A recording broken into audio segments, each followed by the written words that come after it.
Tupac Shakur.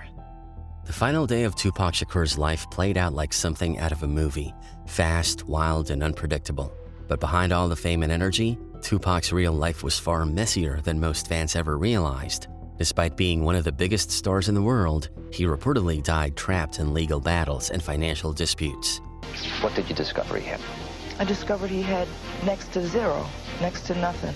Millions of dollars unaccounted for. Movies often make Tupac's story look cinematic, the revolutionary poet who lived by his code. But in reality, his world was more chaotic and conflicted.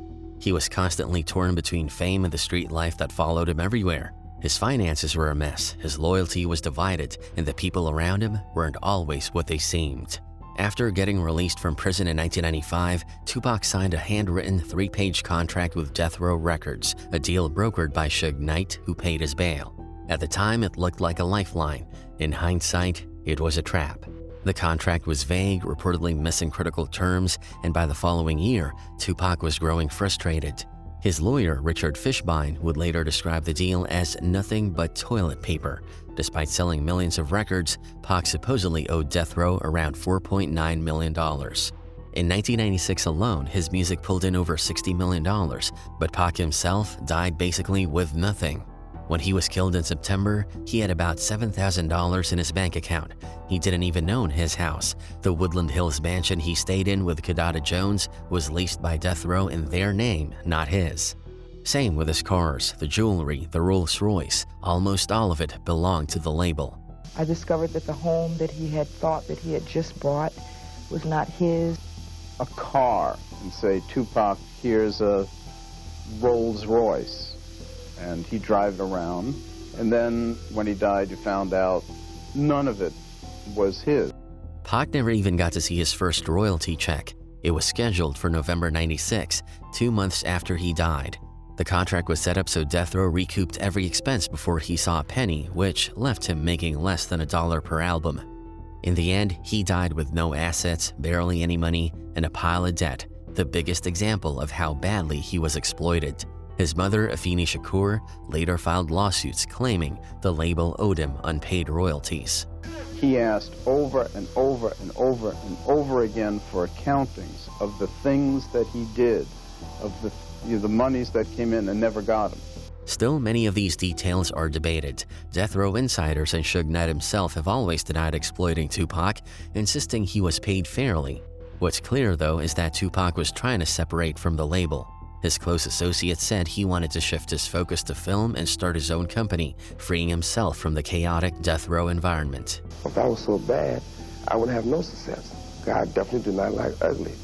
I know how to take my artists and make them superstar status and make them get what they deserve. That chance never came. On September 7, 1996, Tupac was in Las Vegas to watch Mike Tyson's fight. Tyson described him as excited and in high spirits, but later that night, in the MGM Grand Lobby, Tupac and Suge Knight got into a violent altercation with Orlando Anderson, a member of the Southside Crips. The fight was caught on camera, an impulsive street moment that would have fatal consequences. A few hours later, as Tupac rode in Suge's BMW, a white Cadillac pulled up beside them. The shooter fired 14 rounds. Tupac was hit 4 times. The connection between the earlier fight and the shooting was obvious. He died 6 days later in the hospital. Mac Dre. His last weekend alive, late October 2004, played out in Kansas City, where he'd been booked for 2 shows worth a total of $12,500, but things quickly went sideways. According to reports and people close to the situation, Dre showed up late, left early, and didn't finish his sets. The promoter, James Windmill Whitmill, wasn't having it. He refused to pay the remaining balance, claiming Dre hadn't met his end of the deal. This might have ended as just another messy show dispute if Dre had walked away. Other Bay Area artists did that, packing up and heading home once they realized the money wasn't coming. But Dre stayed behind, determined to collect what he felt he was owed. That decision, according to those who were there, is what turned a small financial argument into something fatal. The truth behind what happened next remains one of the Bay's most painful mysteries. In the early morning of November 1st, 2004, Mac Dre and his crew were driving along US Route 71 after leaving a Kansas City club. Out of nowhere, a dark sedan pulled up beside their van and rammed it hard. Gunfire erupted. A dark-colored Infiniti pulled alongside of the van that Mac Dre was traveling in. Cats came on him, started gunning. Started gunning on the van. The driver lost control of the van, swerving off the road. In the chaos, Dre was thrown from the vehicle. The driver scrambled out and managed to call 911, trying desperately to get help. Emergency services rushed to the scene, but it was too late. A single bullet had struck him in the back of the neck. That was the fatal shot. Just like that, Mac Dre, one of the Bay Area's brightest stars, was lying lifeless on a dark Kansas City road. It became obvious that he did not die from the crash. He was killed directly by a bullet entering the back of his neck. Almost immediately, the streets started buzzing with rumors. The most persistent name tied to the hit was Kansas City rapper Anthony Fat Tone Watkins. The theory, never confirmed by police, was that Fat Tone had somehow been involved in the setup, maybe as payback, maybe over the money, but no concrete evidence ever linked him to the shooting. Even so, the whispers were enough to spark a chain of deadly retaliation. 6 months later, Fat Tone and his friend were lured to Las Vegas under the pretense of meeting with Mac Dre's associates. They never made it out alive. Authorities later suggested it was a revenge killing for Dre's death, though again, no direct proof surfaced in court. One detective summed up the entire tragedy bluntly. 3 men were dead over money that wouldn't pay for a weekend in Vegas. Jam Master Jay. He wasn't just any DJ, he was the backbone of Run DMC, the man who helped revolutionize hip-hop with a clean anti-drug message. To the world, he was a peacekeeper, someone who stood for positivity in a culture that often flirted with the opposite. But like a lot of legends, the story behind the image was far more complicated. Their music, they say, encourages good behavior. They offer dope and lots of coke, but we just leave it alone. You know what I'm saying? That's the type of lyrics we have, you know what I mean? Our lyrics are so positive, you could never blame it on us. By the early 2000s, the glory days were long gone, and Jay's finances had crumbled. Run DMC's success had faded, and the fame that once paid the bills had turned into nostalgia. Behind the scenes, he was struggling badly, drowning in debt, owing hundreds of thousands to creditors, and over $100,000 to the IRS. For a man who once symbolized clean living, the situation pushed him into something he had always spoken against: the drug game. Jam Master Jay, had his run with Run DMC. And, he got into music production, he had like Onyx, and he originally signed 50 Cent and so forth, but the money started getting low. He started selling drugs, allegedly through Southwest T. Southwest T was his provider from BMF. According to prosecutors, Jay started moving as a way to survive, acting as a middleman in deals that could bring in fast money. But that decision eventually pulled him into a world where trust was paper thin and loyalty had a price. The chain of events that led to his death all circled around one major deal: a $200,000 shipment that went bad. The story prosecutors later pieced together was that Jay tried to cut his longtime associate, Ronald Washington, from the deal. Washington, furious about being excluded, allegedly teamed up with Jay's own godson, Carl Jordan Jr., to take him out. On the night of October 30th, 2002, Jay was at his recording studio in Jamaica, Queens, a place he considered his safe zone, playing a video game, but his killers were already inside. Washington blocked the exits, threatening witnesses.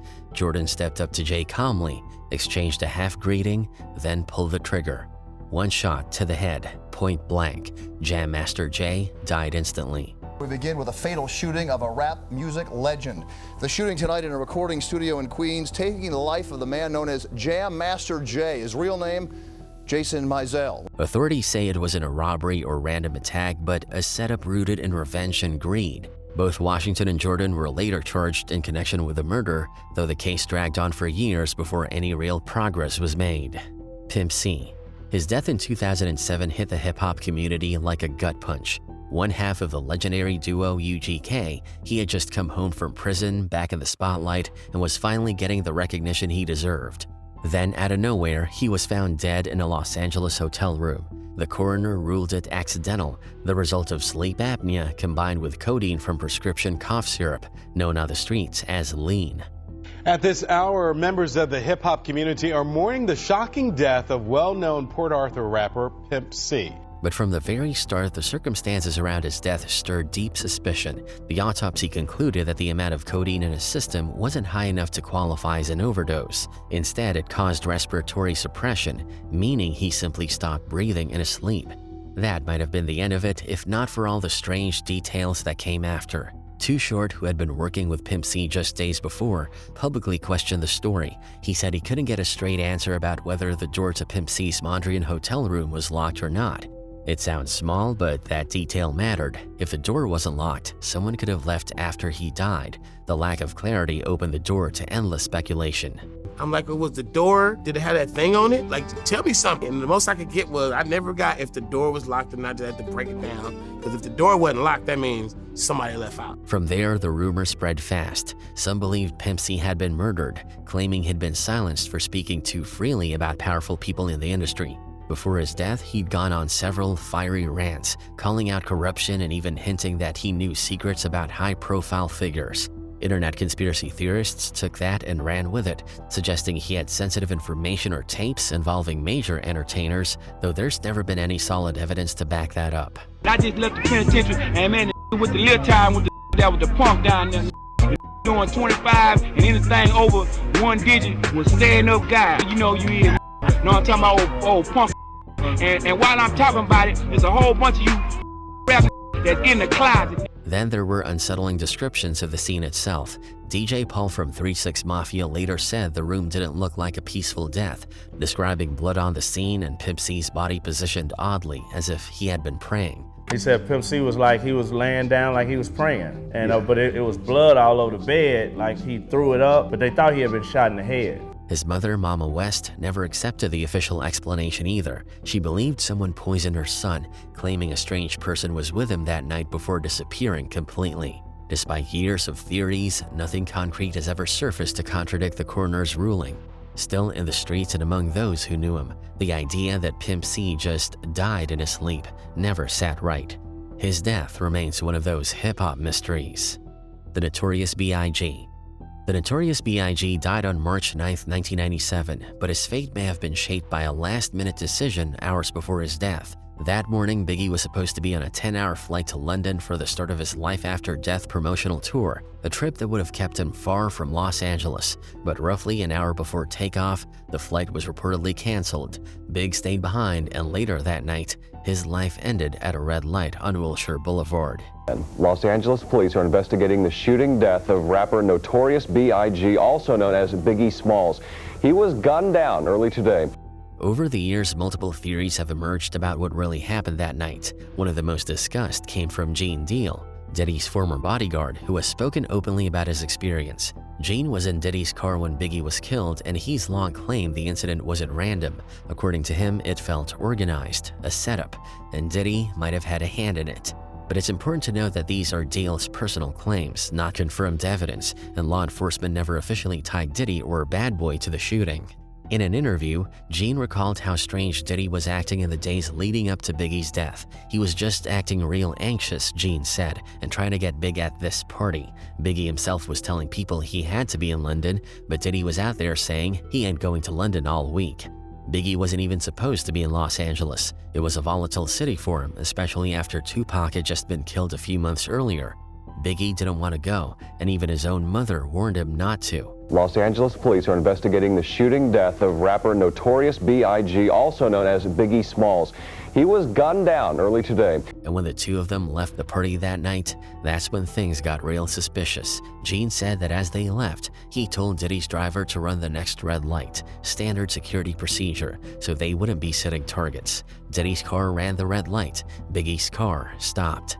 They'd been given the same security briefing. So why did one car follow the rules and the other didn't? Walk us through those final moments. We get out, Puff pull out first. We pull out behind him. He blow past the light. We stopped at the light. Gene, who was in Diddy's car, watched what happened next. He said the shooter wasn't just driving by. That car was parked, Gene said, probably there all night. And when the window rolled down and the shots rang out, the shooter didn't just start blasting right away. Gene said he hesitated, like he wasn't sure if it was the right car or the right target.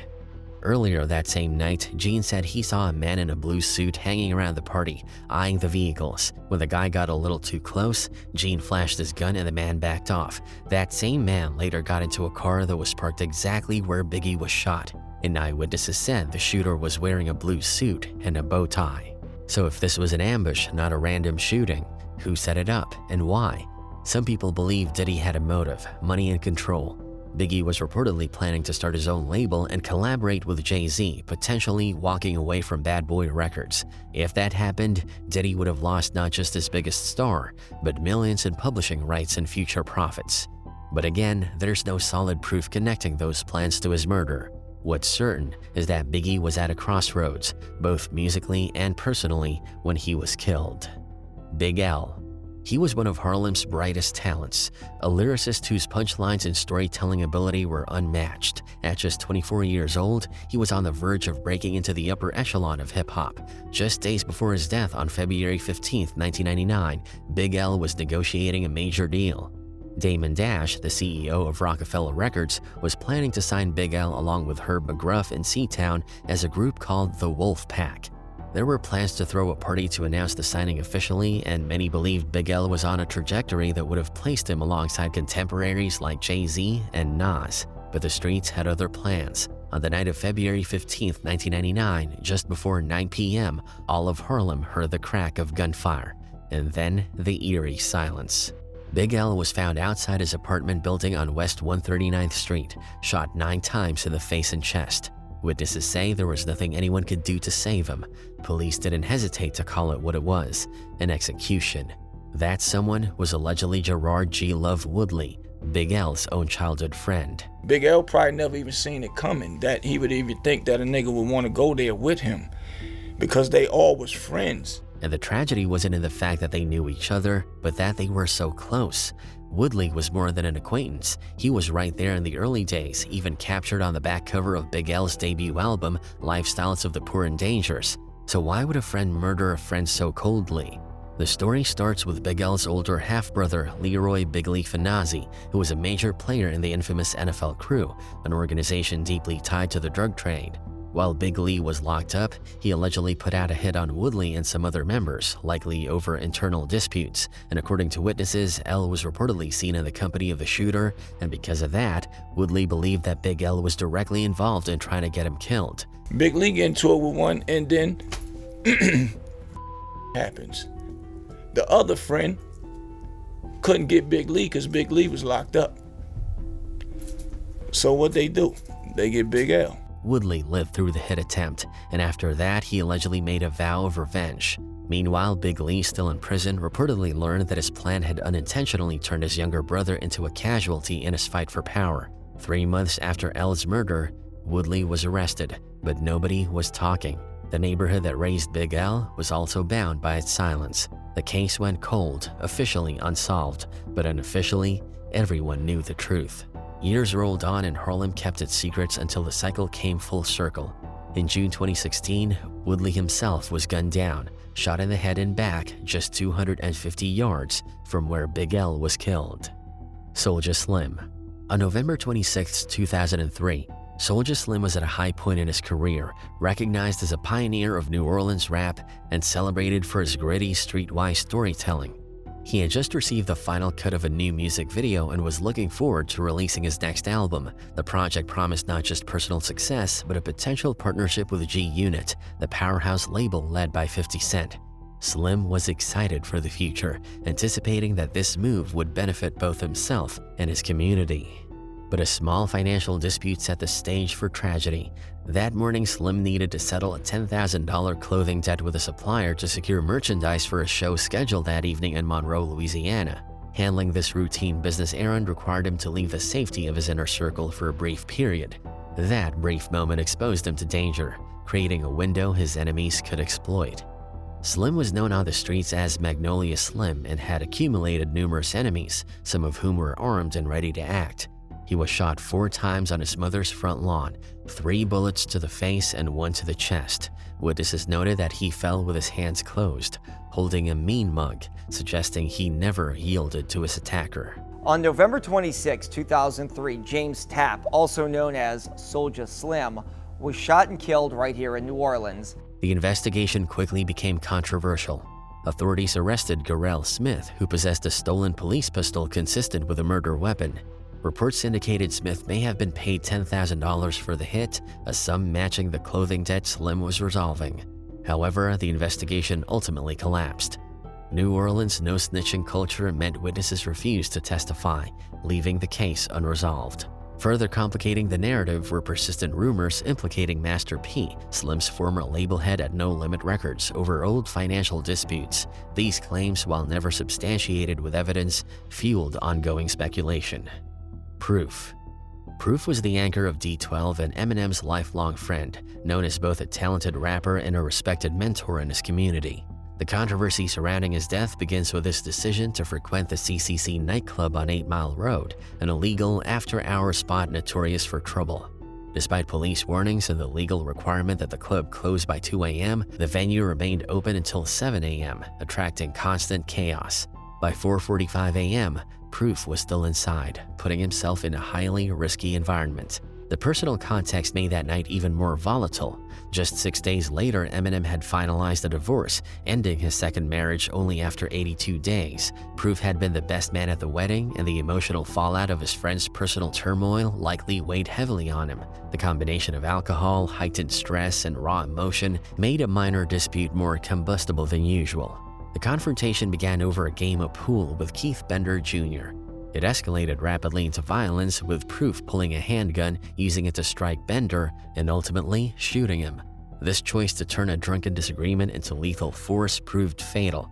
The club bouncer, Mario Etheridge, who was also Bender's cousin, fired back in what was later deemed self-defense, striking Proof multiple times and killing him instantly. Rapper Proof is shot and killed in a nightclub in Detroit. His real name is Deshaun Holton. According to police, an argument led to gunshots at the CCC nightclub located in Detroit's 8 Mile Road. The aftermath was steeped in controversy. Many saw Proof as a community figure and peacemaker, making his death particularly shocking and tragic. The timing was also eerily prophetic. 2 years earlier, Eminem's music video for Like Toy Soldiers had featured a scene depicting Proof being shot, a fictional portrayal that became hauntingly real. Etheridge was never charged with murder, as authorities ruled his actions were self-defense, though he was later convicted of carrying a concealed weapon. Freaky Ta.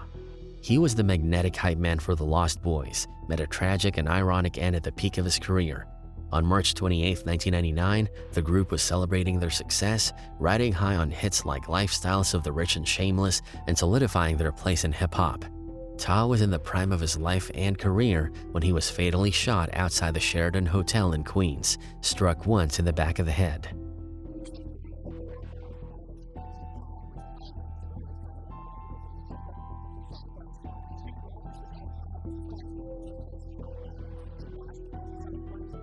The controversy surrounding his death centers entirely on mistaken identity and the cycle of revenge that engulfed the city's rap scene. Ta had no direct enemies, yet he became the target of retaliation for a previous incident he was not involved in. A year prior, a member of the Lost Boys entourage was the victim of a petty street robbery. Retaliation followed when someone affiliated with the Lost Boys killed Michael Saunders, mistakenly believing it would settle scores. Police later confirmed Saunders had nothing to do with the original robbery. This wrongful revenge directly led to Freaky Ta's death. Kelvin Jones, Saunders' half-brother, sought vengeance and mistakenly targeted Ta, believing he was connected to the initial act. Ta's fame and recognizability made him a convenient, tragic target. His death illustrated the deadly consequences of cycles of revenge and misdirected violence. 3 men linked to the Hellraisers, including Jones, were eventually arrested and charged in connection with the murder. Jones later admitted he had acted under a false assumption, confirming that Ta had been completely innocent. EAZY-E. EAZY-E's death has never stopped raising eyebrows, not just because of who he was, but because of how fast it happened. The NWA founder was one of hip-hop's most influential and controversial figures, and his sudden passing in 1995 shocked the entire industry. What made it even more puzzling was the timeline.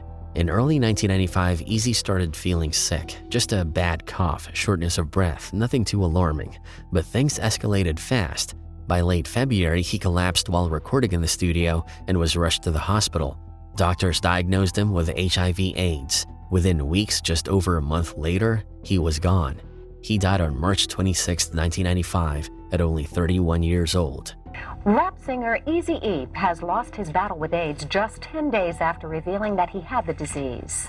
That rapid decline immediately fueled speculation. Some people close to him, including fellow rappers like Layzie Bone, questioned how someone could go from mild symptoms to full-blown AIDS and death in just a few weeks.